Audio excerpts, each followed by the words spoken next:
Hey, welcome, my friends. Here we are. It is today, towards the end of September. It's the 27th of September, 2023, as I try and adjust. My camera looked okay before I hit the go live button, and then it seemed to zoom in a little bit.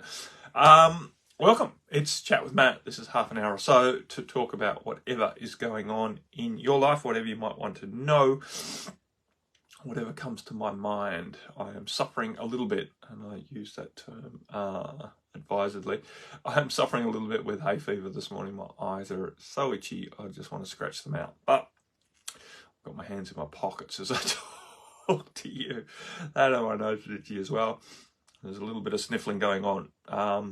Yeah, that's... to be honest, this is the worst hay fever I've had in probably a decade this last month, since I've been back in New Zealand after travelling for 4 months. So it hasn't been so conducive to enjoyment. Hay fever is one of those things that can really, really irritate you when you're continually sniffly and itchy in your face. It's like I'm very irritated with what I am seeing. I don't want to see anything. I just want to close my eyes. And they're watering and perpetually crying, which again might be a sign of the times. What we're seeing happening in the external world, what we're feeling energetically at the moment on a level, on an egoic level, as so many things crumble and disintegrate, so many things are getting stupidly crazy or crazily stupid out there in the world around us in terms of our governance and various structures and what they're attempting to do in order to keep us somewhat contained, confused, and angry, of course. So it's very good practice not to get quote unquote too angry. I want to, there's something to talk about here, I think, in terms of anger. I think it's appropriate to be angry. What's important is that we don't bottle up our anger, suppress it, repress it, or even vent it in unhealthy, non-constructive ways. I think anger is a great vibration to use to motivate change and growth. We have to be willing to harness anger and channel it into action. Getting angry, being angry, talking anger, spreading anger, frustration, resentment, hatred is not useful in general. It's not useful. It eats us up from inside. It creates all sorts of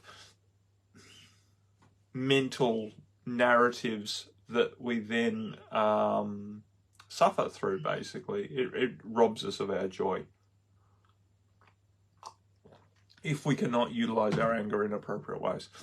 It's okay to be angry. It's appropriate to be angry when you don't feel that your needs are being met. And from that point, it's useful to start becoming aware of what your needs are, or what your perceived needs are, why you don't feel they're being met. How do you meet them for yourself rather than expecting the external world to support them? And I know it seems hard because a lot of us feel that we need to live in a peaceful, happy society in order to be peaceful and happy ourselves. I get that. Right, I get that. And then when we feel that society is not being peaceful and happy, we feel that our needs aren't being met for our own peace and happiness. Well, the fucking truth is, we cannot rely on the external world to give us the ideal conditions we think for our own peace and happiness, or our own contentment, our own satisfaction, our own success. It's not the external world's job to give you everything you need in order to be happy, peaceful, successful, whatever it is, spiritual, whatever you think you need internally is not going to come to you from the external world. So that particular need is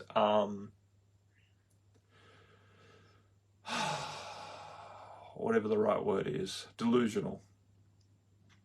And while we do need a level of peace from the external world and a level of, I'm going to rephrase that, while it is useful and makes it easier for us to have a level of peace and stability in the external world in order for us to function well, many of us have put that bar too high, and now that we're not meeting the bar in the external world, we're getting angry with the external world. And then we're using that as an excuse to not seek our own internal peace and happiness, acceptance. Good morning, Sister Susie. Hi, Matt. I'm feeling a bit stuffed up too. Not as bad as you, but my eyes are and off irritable in some way. Yeah. Yeah. Very, very puffy and itchy. But anyway, that's life. Hey, Sister Jill. So, yeah, I just looked through my thing just before I got on. Balance Strength was a little poster I put on, which is an old poster, I must admit. I can't be bothered lifting it up. My computer's got 4 cables hanging out of it. But it's me doing peacock pose. And it's called peacock pose because it is a very showy offy pose, because it's quite difficult. Well, for us mere mortals, you see gymnasts and these calisthenic guru gods who can do all sorts of crazy handstand push-ups and one-armed handstands, etc., would do this no problem at all. For us mere mortals, it is a reasonably difficult pose to hold for any length of time. Balanced only on your hands, with them in the center of your body as you lie prone, level to the floor or ground. So there I am doing peacock pose. I have no idea. I haven't tried to do peacock pose in several years, so I'm not about to try this morning because my back was a bit titchy yesterday after spending the day before polishing the roof of our camper van because I was on a ladder and I was sort of standing sideways to what I was doing. Well, not all day, but obviously for long enough to irritate my back. So then I had to spend yesterday also with a sore back as well as sore eyes. I've been having a good time. Manifesting all sorts of discomfort in the physical body to somewhat mirror the discomfort I'm potentially feeling in the energetic or emotional body. So where are we in the state of the nation? Come through the equinox about 4 days ago now. So sort of coming out of the influence of that. Equinox is a time where I could say we seek balance, but a better way would be to say we notice what's out of balance in our life. Which can be quite irritating as well. The awareness of what's not balanced, and again we can talk about balance, but we've done it so many times now. Not to get that too literal with 50-50 or whatever. Balance is a very dynamic process where we manage to stay on our feet rather than to fall over and hit the ground. Doesn't mean we need to be still like a statue or whatever. But anyway, balanced strength, this is what I wrote, requires willpower and determination coupled with flexibility and resilience. It's a balancing pose as well. So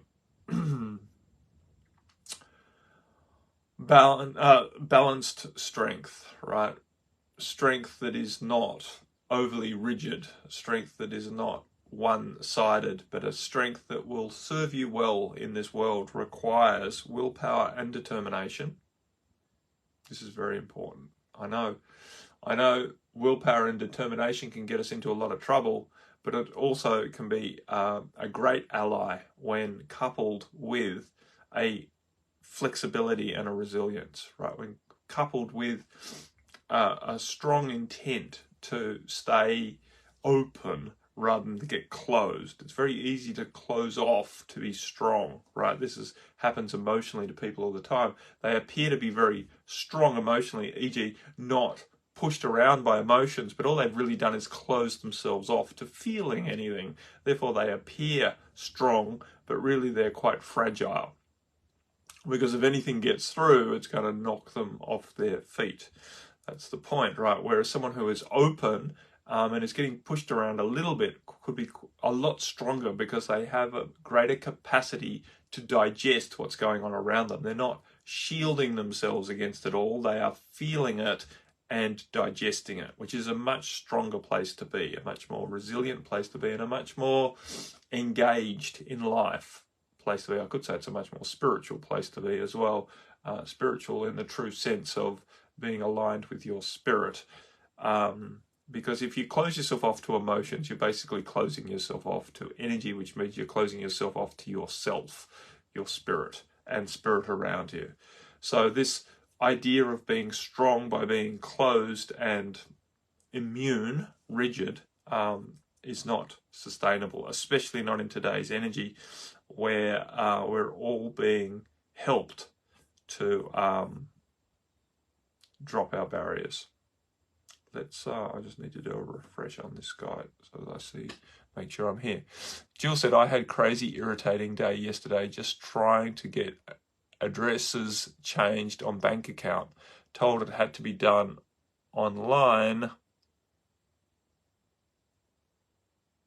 with an AI bot. Didn't work. An hour later, after a phone call failed to achieve it either, I drove half an hour to get a branch to do it in person. Still took another hour and a half there as the bank's IT frustrated its own staff too. Yeah, this is quite an interesting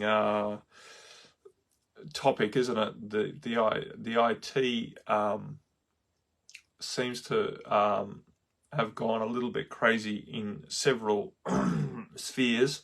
It can be amazing. Like, you know, I just did some online shopping yesterday and bought several things to utilize on our next adventure that's starting in just over 3 weeks, where we're flying off again to the Central Americas. And South America. Ecuador's in South America, not Central America. But anyway, yeah, purchasing several things for that. And online shopping seems to be very, very seamless these days. Very, very simple and easy, which is fun. Fun, as in, what's the right word? Seems very efficient. Efficient use of time. For me, anyway. I could research it all, find what I wanted, purchase it, and it was done very, very simply. But I agree, in other things, especially when it comes to bigger organisations, bigger structures like banks and the government, sometimes their IT, their interface seems ridiculously cumbersome, and even just finding the page that you want. PayPal is another one. Their fucking back end is atrocious. I don't know how a company of that size can make it so difficult to find the things that you want to do, especially when it comes to more of the business side, you know, setting up subscriptions or modifying subscriptions and stuff. Every time it seems to be such a pain up the ass to find the actual tab that I want, because it's not there in any of the front end options that you get to when you log in. You have to somehow, I have to go back to old tabs, not old tabs, but old links to find the page, because I can't actually navigate it to. So it still seems to be there, but I just can't seem to navigate to it through the main portal. I think that's the term you use these days, the portal, to the front end. So anyway, but there you go. That's life, it seems. Some things are very, very easy online, and some things seem to be incredibly difficult for no apparent reason other than the fact that, I don't know. Frustrations, though. Frustrations are an awesome training ground to help us increase our resilience to trusting that everything is going to be okay in the end. And if it's not okay, it's not the end yet. Is that the way the saying goes? Yeah, frustration online. Frustration in general in the world. We've got elections coming up here. It seems to be incredibly frustrating as well. So look out there, and just the major parties, like, and here in New Zealand, when I talk major parties, we've got 2 major parties, and then we've got a handful of parties who are likely to get seats, and then we've got another handful of parties who are unlikely to get seats. And even trolling through all of that, finding anyone who seems sensible seems relatively difficult. There doesn't seem to be a lot of Susie just wrote, any more thoughts on the election? Yeah, it's a fucking shit show, isn't it? It's a shit show. there's some interesting stuff out there, but you can just tell the parties that are putting up interesting stuff are so incomplete. You know, they're running on a relatively incomplete platform, and you can tell there's no depth. They're putting up some interesting ideas, which would be great to develop, but you know, you can't expect to get elected on ideas that haven't been thought through, and they don't have any time, and they don't have any resource really. They don't have any, you know, experienced economists working through if these ideas are feasible. They're putting up ideas, but anywho, so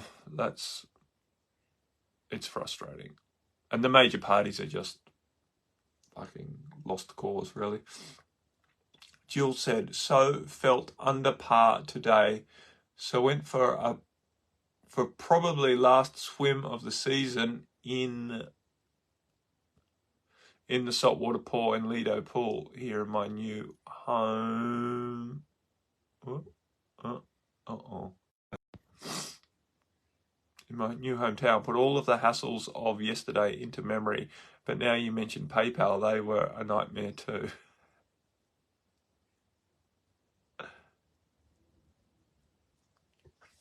Yeah, Susie said, yeah, lots of interesting ideas just talking about our election debacle, but nothing that's going to make a change as a whole.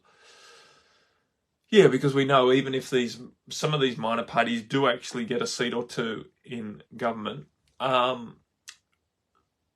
their voice will no doubt generally be lost. Although it has happened from time to time that a few minor players have held the balance of power, but in the general they end up getting, you know, their arms twisted and corrupted into having to supply the country with what it needs, which is the ruling party getting everything it wants in order for anything to get done.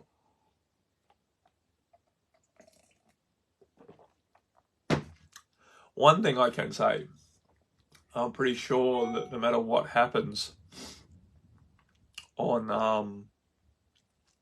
our election day, I'm pretty sure New Zealand is going to have some changes occur. And I have a feeling it's going to feel relatively chaotic in time. That's my gut feeling more than anything else, that we are in a time of change. And this is good. This is good. Things are going to change. But some things won't. And no matter what, these changes are going to feel chaotic, whether you think they're good changes or whether you think they're backwards changes. It's going to feel chaotic. It's my gut feeling, and the general population is going to feel more and more destabilized, which again is not a bad thing, but it is going to be an uncomfortable thing. Because as the population becomes unstable, they generally become fearful. As the population becomes fearful, me and everyone else who's empathic feels that fear more intently as we move through the world, unless we do a lot of work to keep ourselves elevated. Which is, again, is good, because I think that's good practice. And I think this is what is required for us to really get off resting on our laurels and to do the work. And the work is staying of high vibration in this world, because if we don't, I feel the consequences will become more and more uncomfortable. What we feel will become more and more destabilizing for ourselves, mentally, emotionally, energetically. So, and potentially physically, of course. So it's time for us, I think, and this doesn't just go for New Zealand, I think this is happening worldwide. We're all having our arms twisted into having to do more, to stay more intentional with how we interact and move through the world, rather than just pretending to be normal and just getting up and going about our day as if we just fit into society. And I know how frustrating it is to contemplate the idea that we are not quote unquote normal, and that we are implored to maintain our energetic status, and I don't mean that in a sort of a societal status way, I mean that in an energetic status. We have to maintain our status, we have to maintain our vibration, we have to maintain our intentional state of being. When I mean status, it's our state of being. What is your status? I am online. That's my status. I'm online and radiating. And so if we just get up and want to be quote unquote lazy and move about the world as if the world is a comfortable place to be, I think we're going to get knocked on our ass more and more often. And so the trick is to engage in practices that don't feel like hard work. So rather than thinking, oh, we all have to do the work now, can we get over the idea that it's hard work to be intentional with how we're managing our energy? And while it does take a degree of discipline and dedication to maintain practices and maintain our energetic state of being, it is required now more and more if we wish to interact in the world in a way that's, one, comfortable for ourselves, and two, purposeful for our soul to be here, right? That is actually helping society. Susie said, interesting storm, and then eventually leading to calmer waters, hopefully. Yeah, I think the calmer waters will only be achieved when we achieve calm within the storm. Right, this is what I'm alluding to. The external world is not going to deliver us the situation that we want in order to feel easily comfortable and happy. We're going to have to, I don't like the word fight, but we're going to have to, and I don't even like the word work, but we are going to have to consciously choose to find our peace and our happiness and our contentment and our stature, our state of being as a sovereign being within the storm before we can expect the external world to calm down around us, right? We are going to have to find our center for the storm to apparently calm down. I think it comes back to we're all living in the world that we create individually. And so the only way for us to live in a calm, peaceful society is for us to be calm and peaceful within society. So I think it's time to stop looking at the external world. It's high time, actually, for us to stop looking at the external world, frustrated that it's not giving us what we want. This is the point, because it's not going to. We will find comfort. Hey, Brother Lou, we will find comfort in our sense of being and the way that the world is showing up for us when we have been very, very deliberate in how we are engaged in interacting with the world at large and the energies that we are feeling. This is really what we're getting to. And so the world becoming more and more chaotic and more uncomfortable for us to be, quote unquote, normal and relaxed within it. There's a better word than normal and relaxed. What is it when we're being, not irresponsible, but lazy is not the word I was looking for, but that'll have to do. When we're being lazy and not managing our energy well, then the world's going to be uncomfortable. And that, unfortunately, is just the way that change is incited, right, through discomfort. Pain is a good motivator, is a saying that has a lot of truth to it. So if we're not willing to manage our energy, we're going to be uncomfortable. And in some ways, that's what I'm experiencing now. I came home from overseas a little bit exhausted from having to manage my energy because I was having to do it quite above what I felt I could sustain. Manage my energy, that is, right? Be intentional with how I'm interacting, to move about the world that seems so unfamiliar.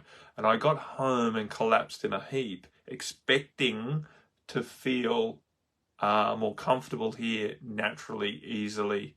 And unfortunately, I found out the hard way that home doesn't feel nearly as nurturing and supportive as I was expecting it to.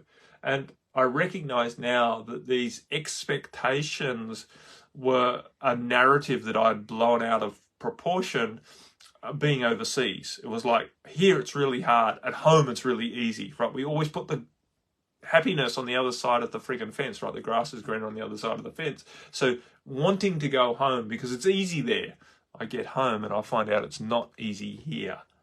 And so you can't just relax like a blob and expect to feel comfortable in the energies these days. We have to manage our energy field very, very deliberately. It doesn't need to be hard work, but it does require us to develop certain habits and to develop certain practices and to be strong within them, which takes practice. And so this is it, because if you just expect the world to be comfortable, you're going to get knocked on your ass. That's my feeling anyway. And then you're going to suffer, and then you're going to make it the world's fault for you being so uncomfortable. But really, the world is just trying to teach you how to manage your energy well, because that primarily is your purpose. We're here as conduits. You guys who are watching this are here as conduits on this planet, right? We're here to channel divine energy onto the physical plane. We're here to radiate the truth of who we be out, to influence this whole plane of existence, right? Society, humanity, but everything, right?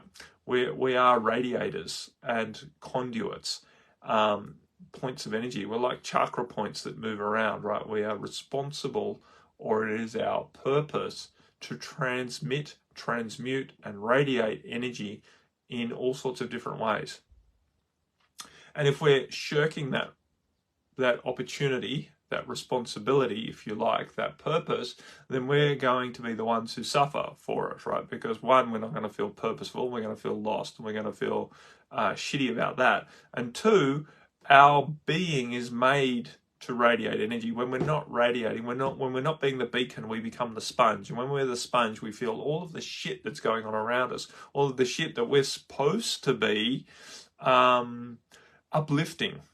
And when we're not doing the uplifting work, we're going to be smothered in what we're supposed to be, I'll use that term advisedly, supposed to be. We have the opportunity to be transmuting. So yeah, Lou said, I've been house hunting for more than 2 months and nothing seems to fit. Yeah, it's difficult, Lou. Jill can definitely sympathize with that.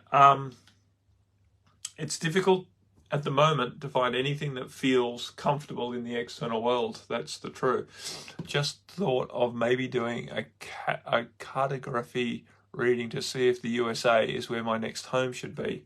Yeah, I think that's definitely potential. We are similar. Like Marie and I both recognise that this house that we bought here was only ever a short-term thing to get us through the next couple of years, and so I don't feel very satisfied. I'm not easily satisfied with living in this particular house or location, and we're wondering where in the world we will find ourselves. That's for the next couple of years. Right, I'm just going back through the thing. Jill said, still not anywhere fully unpacked yet, but have just been enjoying settling in to my lovely new home. Last week I was entertained by some wonderful rainbows. I could sit in my living room and just watch them evolve over the sea. So uplifting. I do paperwork every other day so I don't let it get me down. Yeah, you know, it's interesting how much stuff we all have and how long it takes to pack and unpack. I think that's rather interesting. And I know you've just downsized considerably to the stuff that you had before, Jill, and yet still it seems like such a chore to unpack. And it's one of those things when we haven't unpacked and we've still got boxes and stuff, it's always on our mind and nothing feels complete. And we love the sense of completion, even if it's a fairy tale, because even unpacking, is it really ever complete? We always end up shoving something in a cupboard somewhere that's there to haunt us and taunt us. But yeah, I get it. At the same time, I don't think there's a rush to get to this completion thing, but at the same time, recognizing that certain levels of unpackedness is detrimental to our ability to relax. So it's a balancing act that you have to step through there. Susie said, I think of the flexibility card for this analogy of a tree. Your roots are stable while your branches are moving around. See more. And flexing with the wind outside. Yeah. Yeah, it is interesting. That's an interesting analogy, and it's a good analogy. But what I find interesting at the moment is a lot of us, like as Lou has just pointed out, and Jill has just gone through, and Marie and I are both feeling it as well. We don't feel so stable in our roots today. And so that's the interesting point. It's now because we have habitually or historically, I'll use that word, rooted ourselves to our home, whether that be a physical house, home, or at least the country or something, right? We've always seemed to have had, or even the earth herself, we've had a home to feel rooted to, a nation, sometimes a star nation, sometimes a nation here on the planet. We've had various identities that have helped us to stay rooted to who we be and helped us to maintain a degree of strength and uprightness in our identity and our place in the world. And I think more and more people are feeling unstable in their roots right now, which is uncomfortable, but probably a very, very good, as you said, roots being our being rather than a place.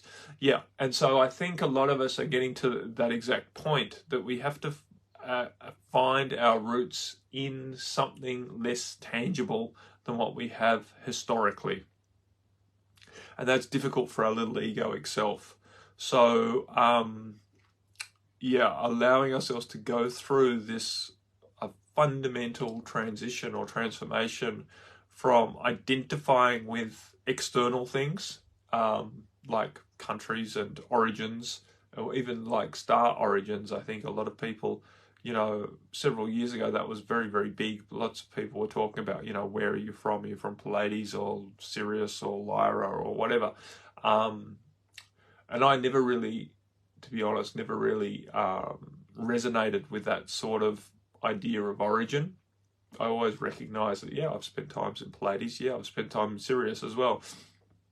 I don't feel that either of those are more homely than Earth, to be honest, and ultimately I'm beyond any of it.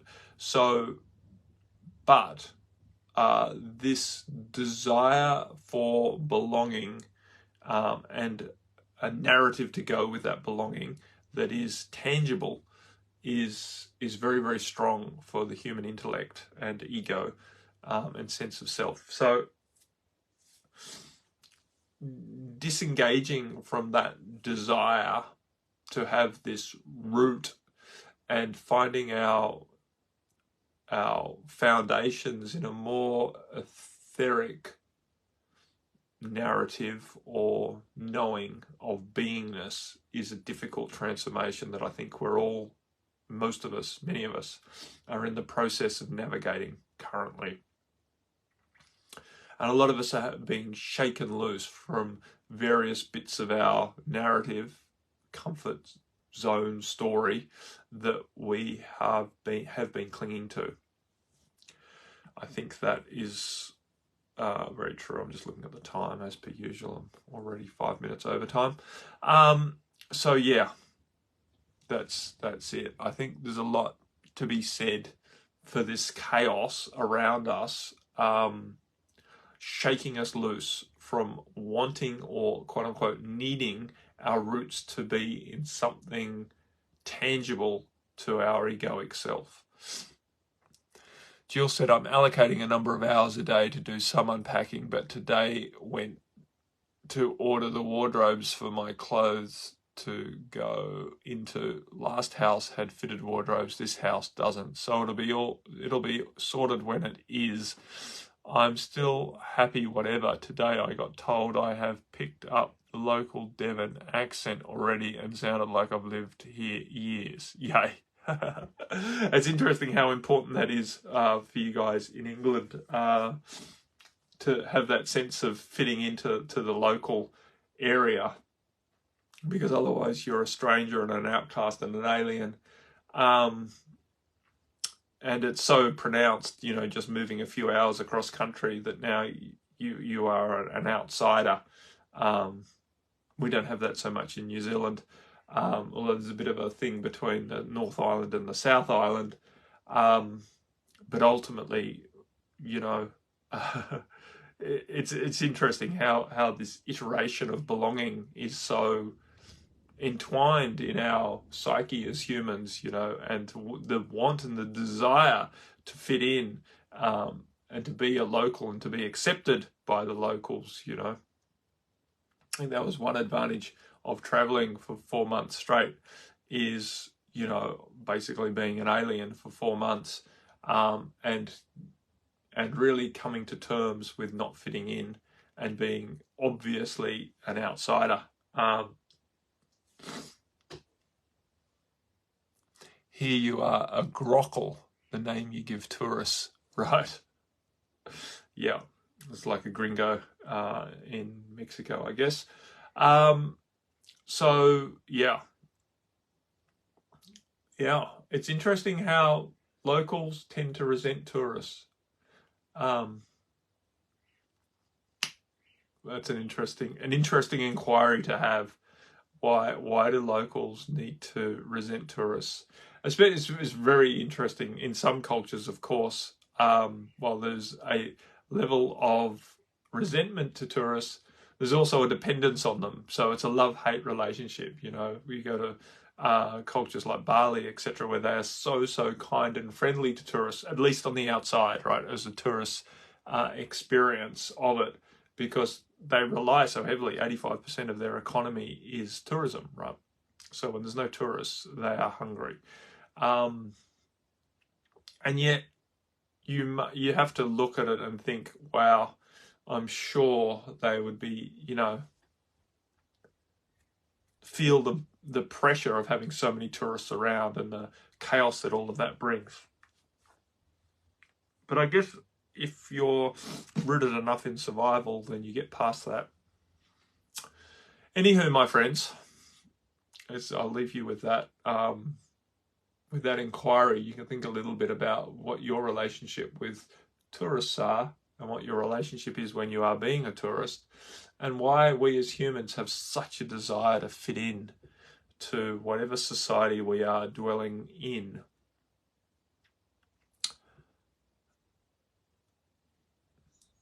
Lewis said, Matt, you will be home in the Dominican Republic. It's a tourist paradise. That's where I will be building my villa. Yeah, well, we're off very soon.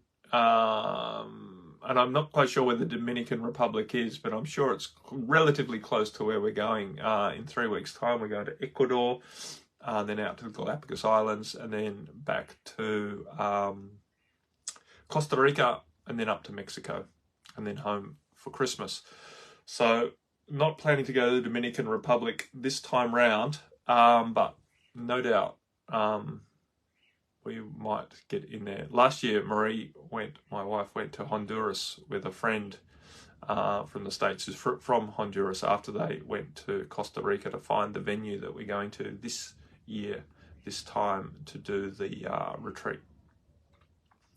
So she's been to Honduras, which I'm sure is close also to the Dominican Republic. Anyway, my friends, I've overgone time again. I had a bit of a rambly chat this morning. Hopefully there's been a few bits of gold or inspiration in there, a little bit of support at least. even if it is just in knowing that I'm not having a particularly comfortable time either with various things. When your villa is built, you're welcome. Also, will let me know when your villa's built, Brother Lou, and we will we might swing by. Who knows? Who knows where we are going to end up over the next few years. Awesome, Sam. Catch up. I'm sure you will comment as you do, which I always enjoy. I always enjoy the fact that Sam tends to watch my live streams a day or two after I've done them, and then I get a new round of commentary on the conversation, and then I have to think what she's commenting about, which is good. I'm not making that wrong, but it's always a little bit challenging and interesting for me because she puts quite insightful comments onto what I was talking about. And of course, I can't remember what I was talking about. I'm struggling to remember what I've talked about when I get off this. I used to, and I'm trying to get back into the habit of writing a little summary at the top after I finish. And of course, when I hit stop on this and then think, what did I just spend the last 35, 40 minutes talking about? I can't remember. So that's good. Sister Susie said, thanks, Matt, always good. Yeah. Sam said, I am challenging. Yeah, that's what we're... Awesome. Brother Lou said, beautiful for a retreat with a beautiful river. Already have the land. Awesome. I love that, Lewis, that you have a spot there for your roots. I'm definitely holding support that you can find a house in the interim if that's where you're supposed to be. Wherever you're supposed to be, that you find a house, whether that's somewhere in the Americas, well, no doubt it'll be somewhere in the Americas, but whether it's in the US or not, who knows? Missing Madame Zelda. Yeah, I haven't done Madame Zelda forever. Maybe I can pull that out of the hat for our group. Maybe I can. Anyway, friends, much love to you all. I'll speak to you again soon. Bye for now.